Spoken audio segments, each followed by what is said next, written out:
na tayong mga Pilipino ay isa sa mga pinakamabait na lahi dito sa mundo. Amen? Mga kasagingan. Even some foreigners would agree that we Filipinos are one of the friendliest race and people in the whole Oh, world. we're very close to mountain. And yet, You like? even if we are very friendly, I think most of you would also agree that a lot of us have some toxic traits and Why you behavior. like that?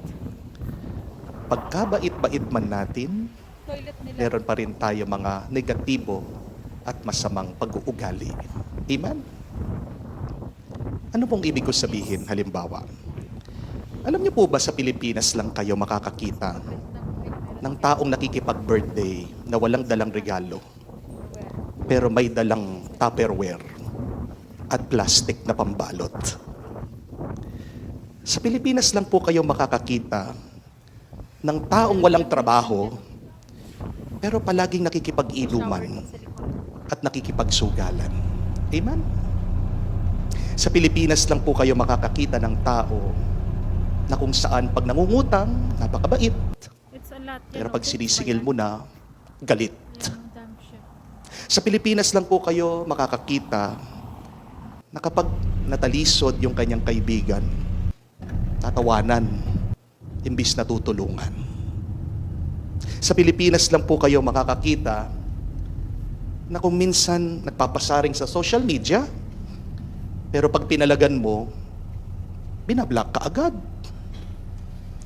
Sa Pilipinas ka lang makakakita na kung saan ang mga pamilya, magkakamag-anak, nag-aaway-away dahil lang sa politika. Sa Pilipinas ka lang makakakita ng mga magkakaibigan, nagbabanding, pero patago, nagsisiraan. Sa Pilipinas ka din makakakita na kung saan nilalagyan ng rosaryo, yung sasakyan, yung motor, pero pinambababae naman. Sa Pilipinas ka din makakakita ng tindahan na kung saan may poon, may larawan ng Santo Niño, ng Panginoon, pero dinadaya ang timbangan. Alam natin yan. Being friendly does not exempt us from toxicity. Hindi ibig sabihin, mabait ang isang tao, wala na itong masama at negatibong pag-uugali. May nakatago yan, may iniipit na hindi tama na pag-uugali. And in the gospel, we are reminded that we should be aware of our sinful tendencies, of our toxic and negative behavior. Tingnan niyo po sa ating nabasang ebanghelyo, ang mga Hudyo, ang bayan na pinili ng Diyos, sila pa ang nagtakwil sa kanyang anak si Jesus. Hindi nila matanggap ang ating Panginoon. Palagi silang naghahanap ng butas sa Kanya. Paano ba nila siya mapapatay at mapapaalis?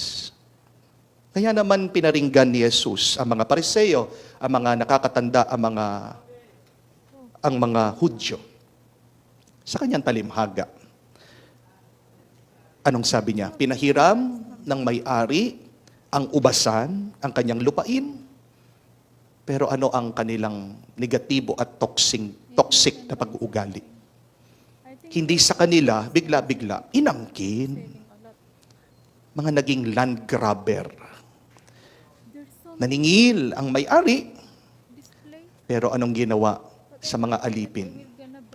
Pinagbubugbog, tinaboy, at meron pang isa, pinatay. At nung ang anak na ng may-ari, siyang kanyang pinapunta, na iniisip, nagagalangin siya, imbis na pakinggan at tanggapin, pinatay din nila. Ang talimhaga ni Jesus ay patungkol sa masamang pag-uugali ng mga Hudyo. Pero baka naman, ganyan din ang ating pag-uugali ngayon. Magandang itanong ito, ako, ano kaya yung mga toxic na behavior ko?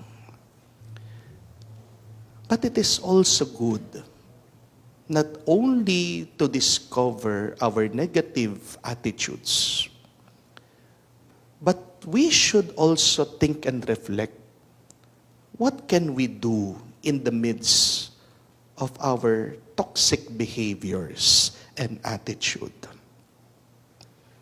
Kung mayroong mga taong negatibo nakapalibot sa iyo,